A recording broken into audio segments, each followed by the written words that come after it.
You S S Plainview American navy की वो ship थी जिसने लॉन्च होने से पहले ही सोवियत यूनियन की नींदें उड़ा दी थी।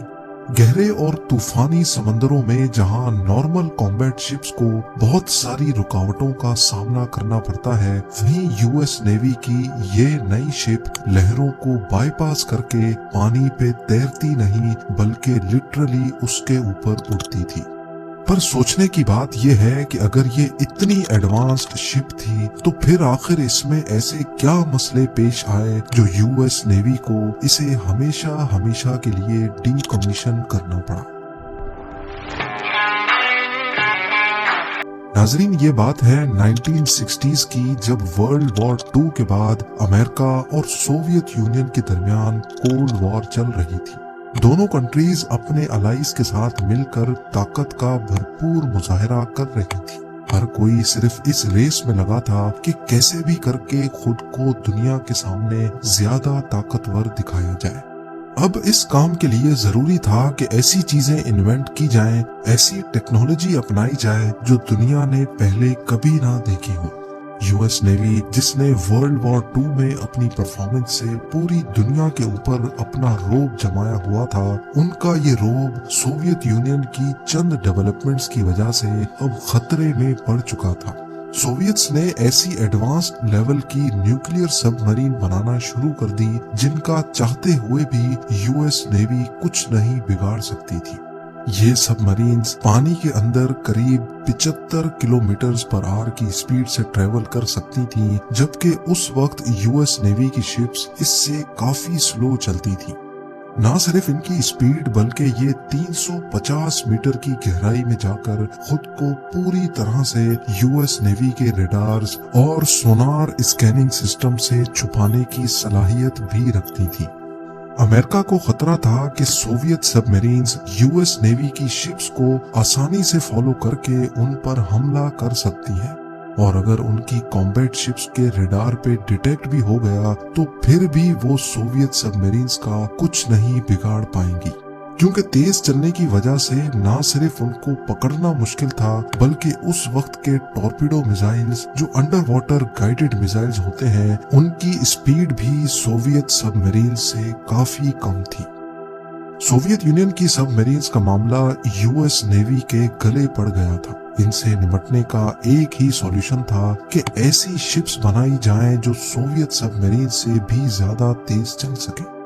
यूएस नेवी के ऑफिशियल्स जो चीज ढूंढ रहे थे वो एक इटालियन इंजीनियर 1906 में पहले से बना चुके थे। इन्होंने एक ऐसी बोट बनाई थी जो अंडर वाटर विंग्स के इस्तेमाल से काफी तेज चल सकती थी।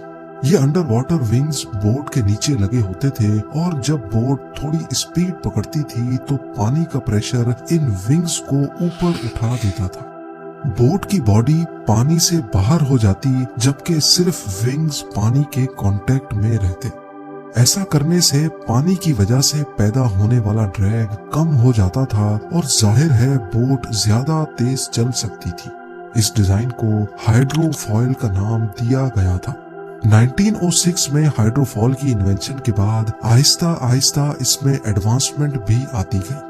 1950s में ये टेक्नोलॉजी कमर्शियल यॉट्स और बोट्स में भी अप्लाई की जा चुकी थी। हाइड्रोफॉयल का ये डिजाइन यूएस नेवी को अच्छा तो बहुत लगा, लेकिन इसमें एक मसला था। मसला ये था कि ये बोट्स सिर्फ लेक्स में चल सकती थी जहां पानी पुरसुकून होता है, क्योंकि ओशन में जहां यूएस नेवी को इनकी जरूरत थी वहां लहरें बहुत खतरनाक हो जाती हैं, इसलिए वहां इनके लिए तेज चलना मुमकिन नहीं था।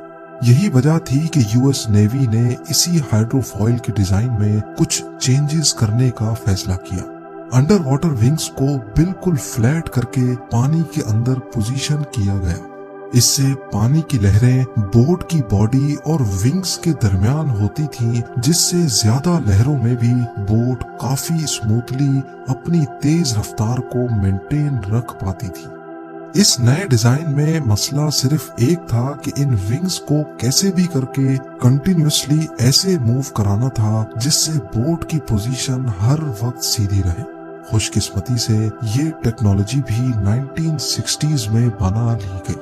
यूएस नेवी को अब ये महसूस हो चुका था कि सोवियत सबमरीन से मुकाबला करने के लिए यही डिजाइन सबसे बेस्ट रहेगा। इस कंडीशन में ये हाइड्रोफॉयल शिप्स सोवियत सबमरीन्स का पीछा भी कर पाएंगी। 1970 में यूएस नेवी हाइड्रोफॉयल के 4 प्रोटोटाइप्स बना चुकी थी, जिसमें सबसे बड़ी 320 टन वजनी यूएसएस प्लेन व्यू भी शामिल थी। ये उस वक्त दुनिया की सबसे बड़ी हाई स्पीड हाइड्रोफॉयल शिप कहलाई जाती थी। स्लो स्पीड पे ये वैसे ही चलती थी जैसे दूसरी कॉम्बैट शिप्स चलती हैं, लेकिन जब इसकी स्पीड बढ़ानी हो तो इसके हाइड्रोफॉइल्स को हाइड्रोलिक जैक्स की मदद से नीचे कर दिया जाता था।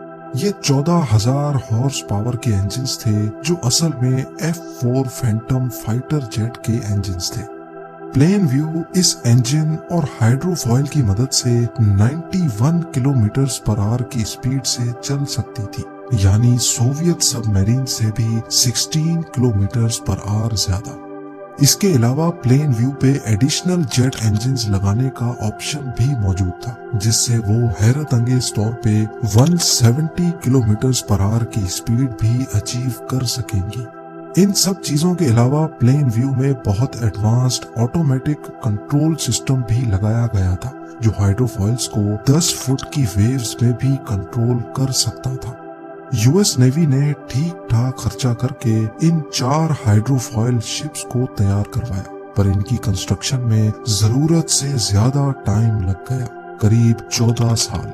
और जब तक 1974 में इनको तैयार किया गया, तब तक ऐसी दूसरी टेक्नोलॉजी भी आ चुकी थी जिससे सबमरीन्स को ट्रैक करके हेलीकॉप्टर के जरिए उनको निशाना बनाया जा सकता था।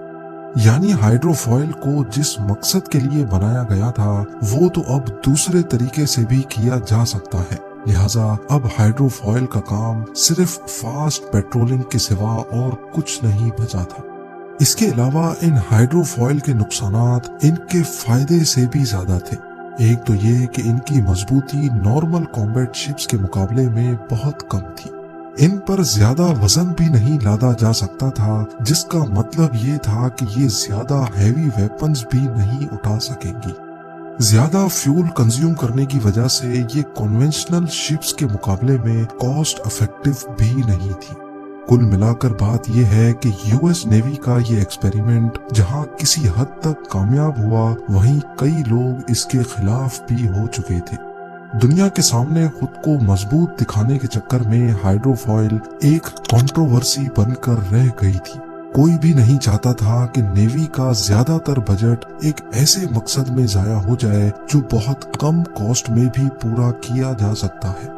पर क्योंकि कोल्ड वॉर में दुनिया को कुछ न कुछ करके दिखाना था, इसीलिए 6 हाइड्रोफॉयल शिप्स सिर्फ कोस्टल पेट्रोलिंग के लिए तैयार की गई, जिनको पिगासस क्लास हाइड्रोफॉयल का नाम दिया गया। 10 साल तक ये शिप्स सर्विस में रही। उसके बाद 1991 में फाइनली सोवियत यूनियन टूट गई, कोल्ड वॉर का इख्तिताम हो गया और साथ ही 1994 में इन हाइड्रोफॉइल्स को हमेशा के लिए डीकमीशन कर दिया गया।